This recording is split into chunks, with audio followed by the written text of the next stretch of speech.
Pastor Luiz, pastor Moisés, pastor Arnaldo, vamos orar ao Senhor.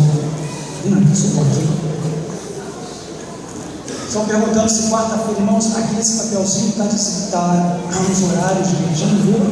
Você pode ver. Quarta-feira, nosso culto vai ser lá, Paulo César, ok? O fogo vai cair lá. E domingo também vai ser lá de manhã, tarde e noite.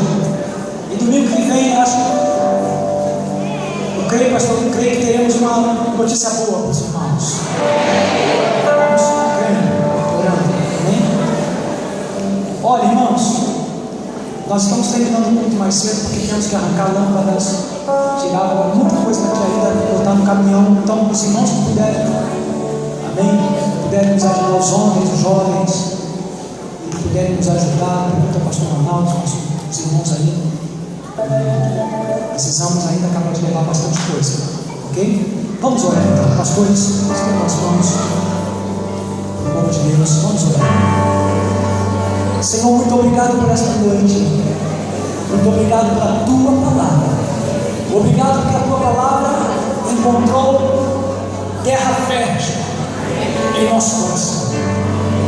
Senhor, Jezabel pode até pensar que ela está vencendo, mas nós sabemos, Senhor, que não vamos, que não perdemos, porque somos mais vencedores. E aonde estivermos, a unção estará sobre nós, teu chamado estará em nossa vida, e vamos caminhar debaixo de promessa, andar debaixo de promessa. Vamos, Senhor, nos alimentar da promessa e fazer parte do exército que te leva a sério, que leva a tua palavra a sério. O exército que não se dobra, não dobra os joelhos diante de Baal, nem beija seus pés, porque tem aliança contigo, Senhor. Leva o teu povo em paz, nos dê uma semana de bênçãos. Guarda o teu povo da violência, guarda o teu povo do homem mau, da mulher perversa. Senhor, guarda, continua guardando este lugar. Guarda os moradores de Jurujuba, as famílias de Jurujuba, os irmãos de Jurujuba, Senhor. Senhor, tu tens poder de mudar todo esse quadro, mas também tu tens poder, Senhor, de abrir uma porta.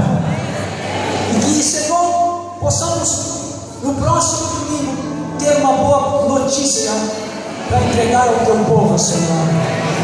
Senhor, jamais murmurar, jamais reclamar, jamais questionar, mas te adorar sempre, te agradecer sempre, te louvar sempre, estar ao teu serviço sempre. É o que te pedimos, Senhor. Te agradecemos com perdão dos pecados, em nome de Jesus. Pastores, estendam as mãos, e agora que o grande amor de Deus, a graça excelsa de Cristo Jesus, Senhor nosso, a comunhão, a unção e as doces consolações do Espírito Santo repousem sobre nós, povo de Deus, aqui, sobre a igreja amada, espalhada pela face de toda a terra, hoje, meus irmãos, e para sempre. Amém, amém, amém. Saia daqui com unção de Eliseu.